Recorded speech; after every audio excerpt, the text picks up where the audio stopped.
আল্লাহ বলে নবী গো আপনি তাদেরকে বলে দিন তারা যদি আপনাকে আমাকে পেতে চায়, তারা যদি জান্নাত পেতে চায়, জান্নাতের নৈকট্য লাভ করতে চায়, ওগো নবী তারা জানে আপনাকে মহব্বত করে, আপনাকে ভালোবাসে, আপনার অনুসরণ করে, আপনার জন্য অনুসরণ করে। যদি আপনার অনুসরণ মহব্বত করতে পারে আমি আল্লাহ তাদের জন্য জান্নাত ওয়াজিব করে দেব। আল্লাহ বলেছে না বলে নাই? জোরে বলুন এ মুসলমান। কিন্তু না না, আর এখন আমাদের দেশের মুসলমানেরা আল্লাহ চিনে না, রসুল চিনে না, নবী চিনে না, নবীকে মহব্বত করতে জানে না। আমাদের দেশের নেতা চিনে, নেতার পিছনে তেল দেয়, নেতাকে নিয়ে পাগল হয়, কিন্তু আল্লাহ তার রসুলের কথা মোটেও মনে হয় না। আছে না না? যে জোর বলুন এ মুসলমান।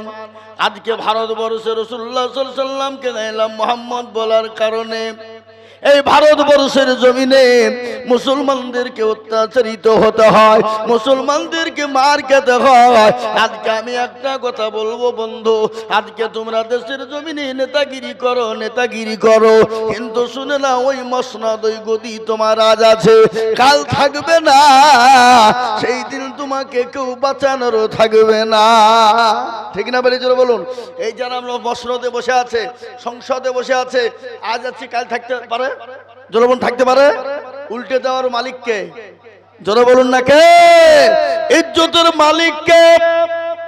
বেইজ্জতের মালিক হলেন আল্লাহ, সম্পদ দেওয়ার মালিক আল্লাহ, কেড়ে নেওয়ার মালিক হলেন আল্লাহ। কোরআন বলেছে বাবা কুলিল্লাহুম্মা মালিকাল মুলক তুতিল মুলকা মান তাশা ওয়া তানজিউল মুলকা মিম্মান তাশা ওয়া তুইজ্জু মান তাশা ওয়া তুজিল্লু মান তাশা ওয়া বিয়াদিকাল খায়র ইন্নাকা আলা কুল্লি শাইইন কাদির।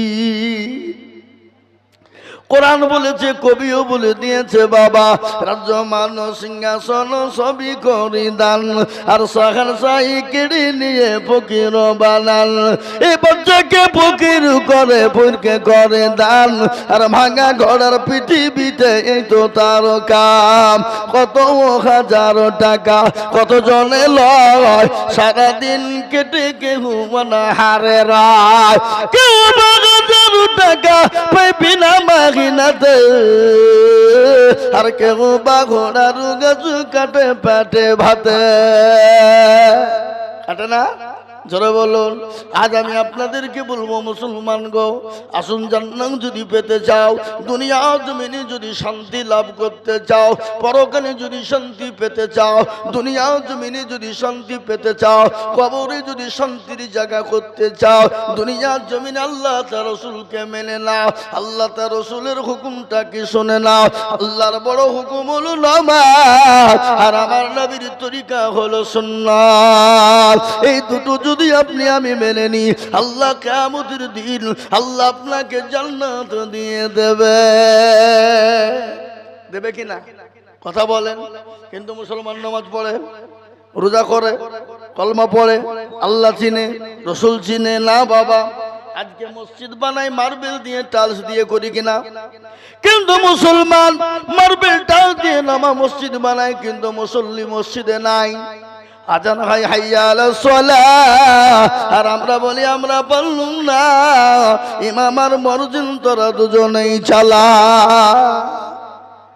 আছে না নাই? কথা কন। আবার আমাদের দেশের আজকাল মসজিদের সেক্রেটারি কারা জানেন? কারা? মসজিদের সেক্রেটারি, সভাপতি, ক্যাশিয়ার কারা? মসজিদের দরজা চিনে না যারা। সপ্তাহে একদিন মুরলি করতে যায়, আছে কিনা জোরে বলুন। আপনাদের দিকে সব নাই নাকি? আচ্ছা, সপ্তাহে একদিন মুরলি করতে যায় বাবা, ওই কোটের পয়সা গালা গনি নিয়ে পকেটে ভরি নিয়ে হুজা পারে। কি হইলে? আবার এমন মসজিদের সেক্রেটারি আছে সুদখোর, ঘুষখোর, মদখোর, আবার আছে লটারি খোর। আপনাদের দিকে সে লটারি ফটারি নাই? এদিকে আছে লটারি কেটে যে মসজিদের সেক্রেটারি লটারি কিনে টেরে কিনতেছে, টেরে। এটাকে কি বলেন আপনারা? টের বোঝেন না? টেরে গুঁজিয়ে বাবা আকাবি করে জুম্মার নামাজ পড়তে গেছে, মসজিদে দৌড়তে দৌড়তে দাঁড়াইছে, রুকুতে গেছে, উঠতে দিয়ে লুঙ্গি খুলে পড়ে গেছে, লটারিও পড়ে গেছে। ও লুঙ্গি তুলা বাদ দিয়ে লটারি তুলছে, বলে ইজ্জত চলে যায়, যাক বেইজ্জতি হওয়া যাবে না। কি বললেন? লুঙ্গি খুলে ওর ইজ্জত দেখে নিল, তাতে কোনো যায় আসে না, কিন্তু লটারি দেখে নিবি পথে দেবে। এরকম সমাজের লোক আছে না নাই? কথা কন না কেন? এই কথা বলেন। হ্যাঁ, নামাজ নাই কিন্তু দুটো পয়সা আছে, মাল আছে, মাল মাল কি টাকা। এ বাবা, ও যাই হোক, মদখোর, গাঁজাখোর, চুল্লুখোর, হেরোইনখোর, সুদখোর, জেনাখোর, ব্যভিচারিণী সবার ভিতর আছে, কিন্তু মাল আছে দেখবেন গ্রামের সব থেকে নামি দামি ব্যক্তি, ওকে সবাই তেল মাখাবে। কি বুঝেন আপনারা বলেন? একজন গরিব মানুষ, ভদ্র মানুষ, গরিব মানুষ, অসহায় মানুষ, কিন্তু অত্যন্ত সৎ, অত্যন্ত সৎ, কিন্তু তাকে কেউ কোনদিন পুছেও সেক্রেটারি সভাপতি মসজিদে দিবে না। কেন? বেটা গরিব মাল, ও কখন পয়সা দিয়ে যাবো, মুচ্ছে খাইয়ে ফুরিয়ে দিবে, তখন দিতে পারবে না। কি হচ্ছে না কেন জোরে বলুন? এটা ঘটনা, কথা বলুন না কেন? ঘটে কিনা? কিন্তু অ্যাকচুয়ালি সভাপতি সেক্রেটারি মসজিদের হবে কারা? 5 ওয়াক্ত নামাজি যারা, 5 ওয়াক্ত মসজিদে নামাজ পড়বে যারা, তারাই মসজিদের হকদার, সেক্রেটারি, সভাপতি, ক্যাশিয়ার হওয়ার যোগ্য। ওই পয়সা আছে, ও জীবনে মসজিদ চিনে না। ও পয়সা আছে, ও জীবনে মৌলবীকে মানে না। ও জীবনে পয়সা আছে, ও মৌলবীর পাতা জীবনে ভাত খুলে না। ও পয়সা আছে, জীবনে মসজিদে কোনোদিন ইমামের বেতন দেয় না, ওকে সেক্রেটারি বানায়। আর ওই সব লোককে সেক্রেটারি বানানোর জন্য আজকে মসজিদ গুলানে নামাজ পড়ে মৌলবী বুঝে হাত তুলে বলছে রব্বানা, আর আল্লাহ বুঝে যে তোর চামড়া থুবো না। বেরো বেরো। মদখোর সেক্রেটারি রেখেছিস, গাঁজাখোর সেক্রেটারি রেখেছিস, ক্যাশিয়ার সভাপতি রেখেছিস, ও জীবন ওযু করতে জানে না, ও হচ্ছে মসজিদের সেক্রেটারি সভাপতি। আপনাদের দিকে নাই, অন্য অন্য জায়গায় আছে, এটা বলছি আমি। আমাদের মুর্শিদাবাদের একটা কথা, মসজিদের সেক্রেটারি টাকা নিয়ে যে পাটের সময় পাট কিনেছে বাবা, গোডাউন লোড করে দিয়ে দিয়েছে, হ্যাঁ, লাভ করে তারপরে টাকাটাকে ঘুরিয়ে দিয়েছে, লাভ করে নিয়েছে। ও টাকা জায়েজ হবে? জায়েজ হবে? ও টাকা কখনো জায়েজ হবে না। তাই আমি আপনাদেরকে বলি বাপ, আল্লাহ কোরআনে বললেন আমা খালাকতুল জিন্না ওয়াল ইনসা ইল্লা লিয়াবুদুন। আল্লাহ বলে বান্দারে, আমি তোমাদেরকে বানিয়েছি আমার ইবাদত করো, আমার হুকুমকে মেনে নাও, আমার দ্বীনকে মেনে নাও, আমার হুকুম বড় হুকুম নামাজকে মেনে নাও। কিন্তু বান্দা শোনো, কাল কিয়ামতের দিনে সর্বপ্রথম আল্লাহ তোমাকে জিজ্ঞাসা করবে, বলো বান্দা কত টাকার সম্পত্তি তোমার ছিল? তুমি এমএলএ ছিলে না এমপি ছিলে? তুমি মন্ত্রী ছিলে না প্রধানমন্ত্রী ছিলে? এটা আল্লাহ আপনাকে আমাকে জিজ্ঞাসা করবে না, আল্লাহ আপনাকে আমাকে সর্বপ্রথম জিজ্ঞাসা করবে, বলো বান্দা নামাজ পড়েছো কি পড়ো না? সর্বপ্রথম প্রশ্ন কি হবে যারা বলুন? নামাজ সম্পর্কে। মুসলমান, নামাজ যদি ভালো হয়ে যায় আপনার জন্য সব জায়গায় পার হয়ে যাবে। আর নামাজে যদি আপনি যদি বিপদে পড়ে যান, আপনি যদি নামাজ যদি আল্লাহ যদি জিজ্ঞাসা করে বলতে না পারেন, আপনি কোনো জায়গায় পাস হতে পারবেন না।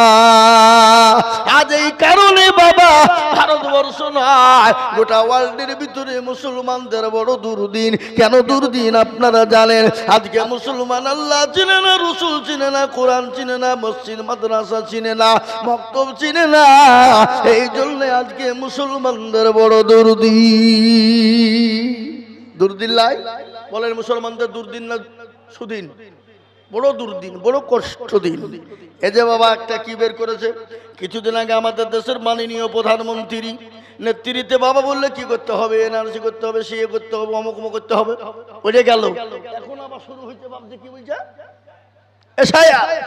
এ বাবা, এটার মানে কি আপনারা জানেন? এসআইআর মানে এটা আপনারা কি জানেন? এসআইআর মানে অন্য কিছু নয় বাবা। এসআইআর মানে এটা তারা মুসলমানদেরকে বোকা বানিয়ে মুসলমানদের ভোটার তালিকা থেকে বাদ দিতে চাই। এটা হলো ওদের আসল উদ্দেশ্য, কোনো উদ্দেশ্য নাই। কিন্তু এটা শুনেলেন মুসলমানদেরকে বাদ দিতে পারবে না। কেন? মুসলমানরা অন্য দেশ থেকে আসে নাই, অন্য জাতি কিন্তু অন্য দেশ থেকে এসেছে, কিন্তু মুসলমানরা এই দেশে ছিল, আছে, আগামীতেও থাকবে, কোন রকম বাদ দিতে পারবে না। পারবে? কথা বলে পারবে? এ বাবা, আমাদের দেশের কিছু সংসদ আছে, সংসদ, এমএলএ, এমপি, দেখা যাচ্ছে 2000 সালের লিস্টে তাদের ভোটের নামই নাই। কি বলছেন আপনারা বলেন? সব অন্য দেশের মাল, আমরা বিদেশি আর ওরা দেশি স্বদেশি। হ্যাঁ, একটু আপনাদেরকে শোনায়। দেশের আপনার যিনি অর্থমন্ত্রী ছিলেন প্রণব মুখোপাধ্যায়, প্রণব বাবু, তিনি তো ছিলেন বিদেশি, তিনি তো বাংলাদেশি, আর আমরা মুসলমানরা নাকি বিদেশি আর ওরা হলো স্বদেশি। আচ্ছা বলেন, এই যে আমাদের দেশের যিনি স্বরাষ্ট্রমন্ত্রী, যার নাম হলো অমিত শাহ, তার বাড়ি হলো আফগানিস্তান, সে নাকি দেশি, স্বদেশি, আমরা নাকি বিদেশি। ঠিক না বেরিয়ে জোরে বলুন, কার কথা বলবেন? আমাদের দেশের প্রধান আপনার কি বলে প্রাক্তন এমপি বাবা অধীর রঞ্জন চৌধুরী, তিনি তো বাংলাদেশি, সে হলো আপনার স্বদেশি, আমরা নাকি বিদেশি। এ বাবা একটা কথা শুনেলেন, আমাদের দেশের যিনি মুখ্যমন্ত্রী ছিলেন প্রাক্তন, যিনি জ্যোতিবাবু ছিলেন, ও বাবা বুদ্ধ বাবু ছিলেন, আপনার মিঠুন চক্রবর্তী, ওরা সব ছিল আপনার বাংলাদেশি। ওরা এই দেশে হয়ে গেল স্বদেশি, আর আমরা এই দেশে জন্ম নিয়ে আমরা হয়ে গেলাম বিদেশি। না রে বাবা না, এই দেশটা হলো আমাদের, এই দেশটা আমাদের কেন শুনে না? এই দেশে মুসলমানেরা একটি নয়, দুটো নয়, তিনটি নয়, 700 বছর রাজত্ব করেছিল, করে নাই? এই কথা বলেন না কেন? 700 বছর রাজত্ব মুসলমান করেছিল। আজকে তোমরা দুদিনের সংসদে বসে, মসনদে বসে আজকে মুসলমানদেরকে তেড়ে দিতে চাও, মুসলমানদেরকে মেরে দিতে চাও, মুসলমানদের মসজিদ গুলাকে বুলডোজার দিয়ে ভেঙে দাও, মুসলমানদের মাদ্রাসা গুলা ভেঙে দাও, মুসলমানদের গুরুস্থান গুলাকে ভেঙে দাও, মুসলমানদের ঈদগাহ গুলা ভেঙে দাও। ও মুসলমান, কান করে শুনেলেন, মুসলমানরা 750 বছর রাজত্ব করেছিল। মুসলমানরা যদি মনে মনে করত ভারতবর্ষের জমিনে অন্য কোন জাতি থাকবে না, অন্য কোন জাতি থুব না, অন্য কোন জাতির প্রয়োজন ছিল না, তাহলে এই ভারত জমিনে একটা কোন বেজাতি খুঁজেও পাওয়া যেত না। কি বলছেন? কথা বলছেন না আপনারা? হ্যাঁ, এক কথা বলুন। 750 বছরের ব্যবধানে মুসলমানদের যারা রাজা ছিলেন, মন্ত্রী ছিলেন, বাদশা ছিলেন, গভর্নর ছিলেন, আপনারা ইতিহাসের পাতায় কোনোদিন দেখেছেন? যারা আপনার ইংলিশ মিডিয়ামে পড়েছেন, যারা আপনার এমএ বিএড করেছেন, যারা আপনার স্কুল কলেজ ইউনিভার্সিটিতে পড়েছেন, ইতিহাসের পাতায় কোনোদিন শুনেছেন 750 বছর মুসলমানরা রাজত্ব করেছিল? জীবনেও কোনোদিন কোনো গির্জা ভাঙেনি, কোনো গুরুদ্বার ভাঙেনি, কোনো মন্দিরকে আপনার বুলডোজার দিয়ে ভাঙেনি। আর আজকে তুমি দুদিনের সংসদে পেয়েছো, মসনদ পেয়ে বলছে একে থবো না, ওকে থবো না, একে বের করে দিব, ওকে বের করে দিব, মসজিদ ভেঙে দিব, মাদ্রাসা ভেঙে দিব। কিন্তু আমি বলবো আল্লাহ ছাড়ে দেয়, কিন্তু আল্লাহ ছেড়ে দেয় না। তুমি ইসলামের উপর আক্রমণ করবা, কোরআনের উপর আক্রমণ করবা, মুসলমানের উপর নির্যাতন করবা, মুসলমানদের মাদ্রাসা মসজিদের উপর অত্যাচার করবা। না রে বাবা না, আল্লাহ মানুষকে ছাড় দেয় কিন্তু ছেড়ে দেয় না। ফেরাউন এসেছিল, পারেনি, নমরুদ পারেনি, আবু জেহেল, আবু লাহাব পারেনি, উতবা সাইবা মুগিরা পারেনি। এই যুগের বেঈমান তারাও কোনোদিন পারবে না। পারবে গো? এই কথা বলেন, পারবে? কথা বলেন। নেতা কাকে বলেন? মুসলমানদের তো নেতা ছিল, মুসলমানদের সর্বনেতা হলেন জনাবে মুহাম্মদুর রাসূলুল্লাহ সাল্লাল্লাহু তাআলা আলাইহি ওয়াসাল্লাম। তিনি কি ব্যবহার দেখিয়েছেন দুনিয়ার জমিনে? আল্লাহর কোরআন বলেছে, ইন্নাকা লাআলা খুলুকিল আযীম। আমার নবীর ব্যবহার, আমার নবীর চরিত্র, আমার নবীর আখলাক, আমার নবীর ব্যবহার, আখলাক, চরিত্র এত ভালো যা আজ পর্যন্ত হয়নি, আর হবেও না কিয়ামত পর্যন্ত কোনদিন। বাবা, বিশ্ব নবী খালি অন্য জাতির সঙ্গে কি ব্যবহার করেছে, যে মুসলমান দেখলে তোমাদের গায়ে চুলকানি শুরু হয়ে যায়, কিন্তু আমার নবী, বিশ্ব নবী, মুসলমানদের সঙ্গে কি ব্যবহার করেছে শুনেলে? কি ব্যবহার করেছে অন্য জাতির সাথে? আল্লাহর নবী একদিন হাদিসের মধ্যে এসেছে, নবীজি বললেন বললেন খায়রুকুম মান তাআল্লামাল কুরআন ওয়া আল্লামা, যারা কোরআন শিখে অপরকে শিক্ষা দেয় তারা হলো পৃথিবীর সর্বশ্রেষ্ঠ ব্যক্তি। আমার নবী আসহাবে সুফফার ভিতরে কোরআনে কারীম আমাদেরকে শিক্ষা দেয় বাবা। ইতিমধ্যে এক জাতিতে ইহুদি, ভালো করে শুনবেন, নেতা কারে বলে? নেতার কাজ কি বাবা? আল্লাহ নবী সাহাবাদের কোরআন শিক্ষা দেয়। ইতিমধ্যে এক জাতিতে ইহুদি চলে এলেন, আসার পরে বলে ইয়া রাসূলুল্লাহ, ইয়া হাবিবাল্লাহ, নবী গো আপনি তো রাসূল, আপনি তো নবী, আমি আপনাকে 100 কান টাকা রাখতে দিলাম আমানত। আমানত বোঝেন না? এই আমানত বোঝেন না আপনারা? এখন তো আমানত উঠে গেছে, কাউকে টাকা রাখতে দিলেও মনে করছে আমার টাকা ধার দেওয়া ছিল, মনে হয় দিয়ে গেল। কি মনে করছেন বলেন? ও খই মুড়ি করে খাই ফুরিয়ে দেয়, দেয় না? দেয় না? আমানত কাকে বলে? আপনাকে কেউ যদি টাকা রাখতে দেয়, ওই যেই ভাবে যে ভাঞ্জে রাখতে দিবে সেই ভাঞ্জা আপনাকে রেখে দিতে হবে। যখন ওর প্রয়োজন চাইবে আপনাকে সেইভাবে প্রয়োজন আপনাকে এনে দিতে হবে। আর যদি আপনি খরচ করেন বাবা, তাহলে এটা আমানতের খেয়ানত হয়ে যাবে।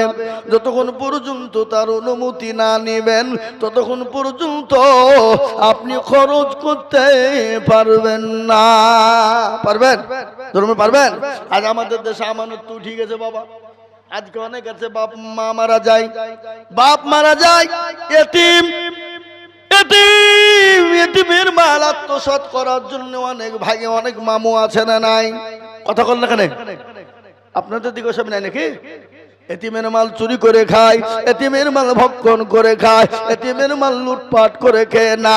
শুনে নাও, যারা এতিম গরিবের মালকে লুটপাট করে চুরি করে চিন্তাই করে খেয়েছো, ও মুসলমান, তোমরা এতিমের মাল খেলে না, কাল কিয়ামতের দিন তোমাকে আল্লাহ আগুন খাওয়াবে।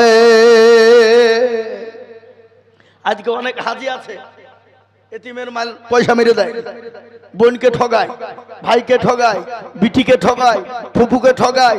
যে কাবা শরীফে যে যাই নামাজ পড়ছে, বলছে আল্লাহ আমাকে জাহান্নামে দিও না, আল্লাহ জান্নাতে দিও।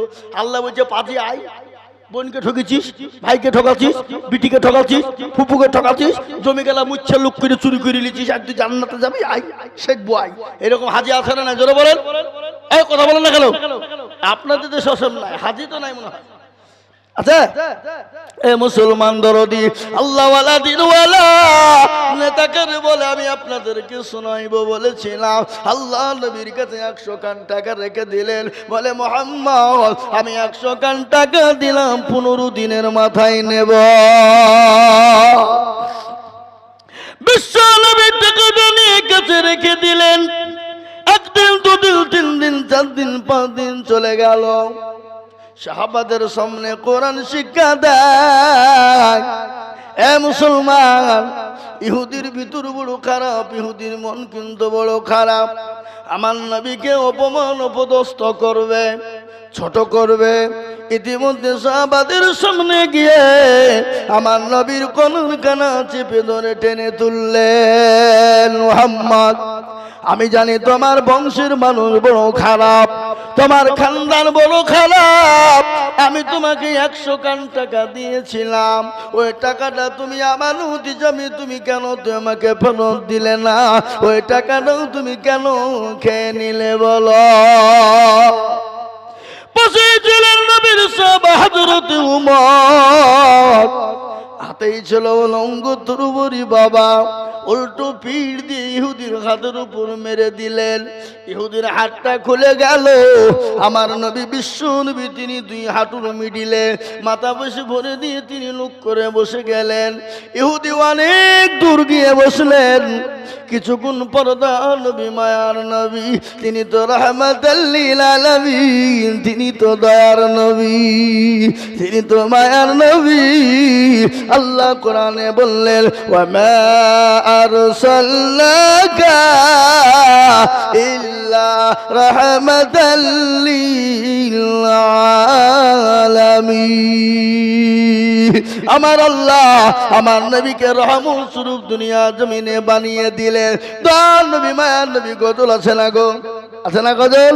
আল্লাহ নবী মায়া নবী গো, আপনি নবী আমার জীবনের জীবন।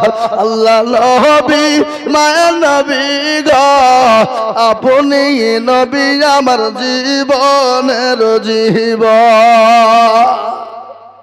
আপনি আমার জীবন সাথী, অন্ধকার কবরের বাতি, আপনি হইলেন নির্দুনিয়ার রহ। আল্লাহ নবী মায়া নবী গো, আপনি নবী আমার জীবনের জীবন।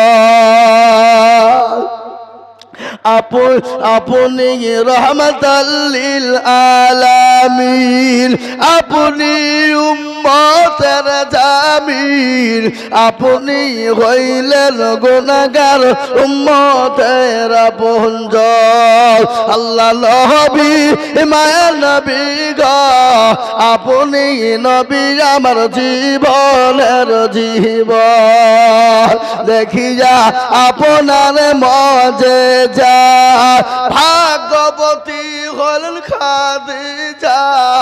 দেখিয়া আপনার মজেজা, ভাগ্যবতী হলেন খাদিজা। সোফা দিলেন জীবন যৌবন। ও মাল দৌলত ছিল আপনাকে সোফা দিল, আপনাকে বানাইল আপনজন। আল্লাহ নবী মায়া নবী গো, আপনি নবী আমার জীবনের জীবন। হে মুসলমান, তিনি তো নবী নবী রহমাতুল লিল আলামিন। কিছুক্ষণ পরে ওমরকে ডেকে বলে, ওমর রে, ও ওমর এখানে এসো। কেন তুমি ওকে মেরেছ? ওই ইহুদিকে কেন তুমি মারলে বলো? যাও তাকে তুমি 100 খান টাকা দিয়ে দাও, আর মারের বদলায় 5 কিলো খেজুর বেশি দিয়ে দাও। কি নবী বাবা, কি নেতা কাকে বলে? হে মুসলমান, হযরত ওমর তিনি মুচকে গেছে 100 খান টাকা দিয়ে দিলেন, 5 কিলো খেজুর দিয়ে দিলেন। ইহুদি মনে মনে বলে, আরে ইনি তো সেই নবী, ইনি তো মায়ার নবী, দয়াল নবী, ইনি তো রহমাতুল লিল আলামিন, ইনি তো আব্দুল্লাহর কলিজার টুকরা, ইনি তো আমিনার লাল, ইনার নাম হলো মুহাম্মদ। এত সুন্দর চেহারা, অতীব সুন্দর। আমি আপনাদের কাছে একটা কথা বলি বাবা, বলি বলবো না? বলবো না? রাসূলুল্লাহ সাল্লাল্লাহু আলাইহি সাল্লামকে এত সুন্দর লাগতো বাবা। তিনি এখন থান গায়ে দিতেন, এখন তিনি কাটা লুঙ্গি ব্যবহার করতেন, আর মিডিল দিয়ে তিনি সিটি পারতেন। তিনি যখন বসতেন মনে হতো রাজা তার সিংহাসনে বসলেও এত ভালো লাগতো না। ও মুসলমান, ইহুদি আল্লাহ নবীর কাছে এলেন, নবীকে বলে, নবী গো, আপনি আমাকে বেয়াদবি মাফ করবেন, ক্ষমা করে দিবেন গো। নবী বলে, কেন, কি অন্যায় করেছো বলো? বলে, ও ভাই ইহুদি, তোমার সঙ্গে আমি এরকম ব্যবহার কেন করলা তুমি বলো? তুমি তো আমাকে 15 দিনের জন্য আমানত রাখতে দিয়েছিলে, তোমার অভাব আছে, আমাকে কেন বললে না? 5 দিনের মাথায় তুমি টাকাটা কেন নিতে এলে? আর আমাকে কেন অপমান করার তোমার ইচ্ছা ছিল বলো? ও ইহুদি বলে, নবী গো, আমি তো আপনার উম্মত নয়, আমি তো আপনার উম্মত নয়, আমি জাতিতে ইহুদি, আমি আপনার উম্মত নয়, আমি ঈসা নবী আলাইহিস সালামের জামানার উম্মত গো নবী। আমি তাওরাত জবুর ইনজিলের ভিতরে দেখেছিলাম পৃথিবীর জমিনে এমন একজন মানুষ তৈরি হবে, এমন একজন নবীর আবির্ভাব হবে, এমন একজন নবী তৈরি হবে, সে নবীর নাম হবে মুহাম্মদ সাল্লাল্লাহু আলাইহি ওয়াসাল্লাম, যার পিতার নাম হবে হবে আব্দুল্লাহ, যার মায়ের নাম হবে আমিনা। তিনি তো দয়াল নবী, মায়ার নবী। রাগ থাকলেও মানুষকে ক্ষমা করে দিবেন। আল্লাহ নবী মানুষকে ক্ষমা করে দিতেন। আল্লাহ নবীর হাতখানা ইহুদি চেপে ধরে বললেন, ওগো নবী, আপনি আমাকে ক্ষমা করে মাফ করে দিয়ে আপনি কলেমা পড়ে মুসলমান বানিয়ে নেন। সুবহানাল্লাহ বলুন। কি নবী বাবা, নেতা কাকে বলে? আর ওই নবীর আদর্শিত যারা হয়েছে তারা কোনোদিন অন্যায় করতে পারে? কথা করেন না কেন? তারা অন্যায় করতে পারে, চুরি করতে পারে, মানুষের ক্ষতি করতে পারে, অন্য জাতির সঙ্গে ব্যবহার খারাপ করতে পারে? কখনোই পারে না। তার কারণ হলো নবীর আদর্শিত হলেন তিনি হযরত ওমর রাদিয়াল্লাহু তাআলা আনহু। তিনি যখন আমিরুল মুমিনিন, খলিফাতুল মুসলিমিন, অর্থ পৃথিবীর খলিফা, অর্থ জাহানের মালিক, তিনি যখন অর্থ জাহানের মালিক হয়ে গেলেন, নেতা কাকে বলে? আর আজকাল আমাদের দেশের নেতারা, এই কথা বলেন, আমাদের দেশের অধিকাংশ নেতারা চোর। কি বুঝছেন আপনারা? বলেন, কথা বলে না? হ্যাঁ, অধিকাংশ নেতা। আমি আপনাদেরকে শোনাবো নেতা কাকে বলে, নেতার ব্যবহার কাকে বলে, নেতা কাকে বলে। হযরত ওমর আমিরুল মুমিনিন, খলিফাতুল মুসলিমিন, অর্থ পৃথিবীর খলিফা। তিনি একদিন রাত্রি বেলায় বেরিয়েছেন রাস্তায় তার মুরিদদেরকে দেখার জন্য, তার পূজাদেরকে দেখার জন্য গভীর রজনীতে বেরিয়েছে। সিকিউরিটি নেই, বডিগার্ড নেই, কোন রকম সিকিউরিটি নেই। আর আমাদের দেশের যদি মেম্বার হতে পারে তার 4টে বডিগার্ড। কথা কয় না? কোন রকম যদি প্রধান হয়ে যেতে পারে তার 8টা বডিগার্ড। যদি কোন রকম আপনার ব্লক সভাপতি হয়ে যেতে পারে তার 12টা বডিগার্ড। আর এমএলএ এমপি যদি হয়ে যায় তার সামনে গাড়ি, পেছনে গাড়ি, সাইডে গাড়ি, বাইরে গাড়ি। বাবা কেন বলেন তো? ওরা তো টিন চুরি করার 1 নম্বর মাস্টার। তার লাগি তো বডিগার্ড। কি বুঝেন আপনারা? বলেন, কথা বলে না? হ্যাঁ, মুসলমান, চুরি করা মাস্টারের জন্য আজকে বডিগার্ডের শেষ নাই। যিনি হলেন আমিরুল মুমিনিন, খলিফাতুল মুসলিমিন, যিনি অর্থ জাহানের মালিক, অর্থ জাহানের খলিফা। গভীর রজনীতে যায়, বডিগার্ড নাই, কোন রকম তার আপনার সিকিউরিটি নাই রে বাবা। তিনি যেতে যেতে দেখলেন ইহুদি গভীর রজনীতে রাস্তার উপরে তাম্বু গেড়ে বসা। হঠাৎ করে আল্লাহর নবীর সাহাবা হযরত ওমর চলে গেলেন। ইহুদিকে গিয়ে বলে, ভাই গো, তুমি এত গভীর রজনীতে তুমি কি করো? এত গভীর রজনীতে একটু বলবা? হযরত ওমরকে তো আপনার কাছে যত বলে আর তো হযরত ওমরকে আপনার ধমক দেয়।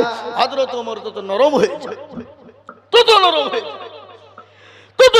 হয়ে যায়। ইহুদি বলল, আরে ইনি তো চোর বা ডাকাত হতে পারে না। একে যত জোরে কথা বলি তত নরম হয়ে যায়। দেখবেন আজকাল রাস্তা দিয়ে যদি চোর বা ডাকাত যায়, যদি বলে কে যায়, গভীর রজনীতে যায় না অনেকেই। চোর বা ডাকাত যদি রাত্রি যায়, যদি বলে কে যায়, বলে তোর বাপ যায়, বলে কি না? বেশি কায়দা করলে ফটাম। কি বুঝছেন? আছে না? এ মুসলমান দরদি নেতা কারে বলে? ওই ইহুদি বলল, আরে ইনি তো চোর বা ডাকাত হতে পারে না, চোর বা ডাকাত হতে পারে না, ইনি তো সেই মুসলিম। কি ব্যাপার? হযরত ওমরকে বলল, ভাই প্রতিজ্ঞ, তুমি কে আমি তো জানি না, আমি জাতিতে ইহুদি, আমি বড় গরিব, আমি আজকে 3 দিনের না খাওয়া। আমি শুনলাম মদিনা যিনি গভর্নর, মদিনার যিনি অর্থ পৃথিবীর খলিফা, যিনি অর্থ জাহানের মালিক, সেই নাকি বড় ভালো মানুষ, দয়ার মানুষ। আমি তার কাছে কিছু সাহায্য নিবার জন্য যাচ্ছিলাম। আমি তো মদিনার বাইরের লোক। ইতিমধ্যে আমার বিবি ছিল সাথে। আমার বিবির প্রসব বেদনা উঠে যায়, আমার বিবির প্রসব বেদনা উঠে গেল। আমি ওই তাম্বুর ভিতরে রেখে দিয়ে আমি একা একাই কান্না করি, বলি, আমার গড, হে আমার প্রভু, আমি এত গভীর রজনীতে কি করব, কোথায় যাব? হযরত ওমর কথা শোনার সঙ্গে সঙ্গে তিনি বাড়ি চলে গেলেন। বাড়িতে বাড়িতে গিয়ে বিবিকে ডাক দিয়ে বললেন, আব্দুল্লাহর মা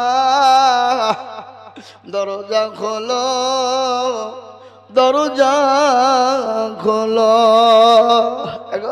আমরা বাড়িতে যে বলি না অমুকের মা, ডাকি না ধরে বলুন, আব্দুল্লাহর মা দরজা খোলো, দরজা খোলো যখন বলা, হযরত উমরের বিবি বলে, স্বামী গো দরজা খানা খোলা আছে, আপনি চলে আসুন। বলে, বিবি রে আজকে তুমি জান্নাত খরিদ করতে চাও, জান্নাত নিতে চাও? বলে, হ্যাঁ জান্নাত নিতে চাই, খরিদ করতে চাই। বলে, বিবি রে তাহলে তোমাকে দায়ের কাজ করিতে হইবে। দায় বুঝেন না? কথা বলো না, এখন তো দায় নাই, আগে দায় ছিল। আগে আমাদের মা বোনদের 8টা 10টা করে বাচ্চা হয়েছে, দায়েরা লাড়ি কেটেছে, জোরে বলুন ঠিক না? আর এখন বাবা যন্ত্রণা হতে দেরি, বহরমপুর মাতৃ সদরে যেতে দেরি না, ঠিক না বেঠিক? মাতৃমায়ে যেতে দেরি নাই, নার্সিং হোমে যেতে দেরি নাই। আবার যদি কোনো রকম যদি বাড়িতে বাচ্চা হয়ে যায়, গ্রামের আয়াগুলা ওর লাড়ি ভুড়িকে জড়িয়ে নিয়ে গিয়ে হসপিটালে নিয়ে যাবে। কেন 300 টাকা দরকার? কথা কয় না, হ্যাঁ? দেখবেন আপনি, হে মুসলমান, আল্লাহ নবীর সাহাবা হযরত ওমর বললেন, ও বিবি রে তোমাকে দায়ের কাজ করিতে হবে। এখন তো আমাদের ভাবছি সিজার, ঠিক না বেটি? কিন্তু একটা কথা শোনেন, ডাক্তারের বইয়ের কোনোদিন সিজার হয় না, আর মৌলবীর বাড়িতে কোনোদিন মিলাদ হয় না।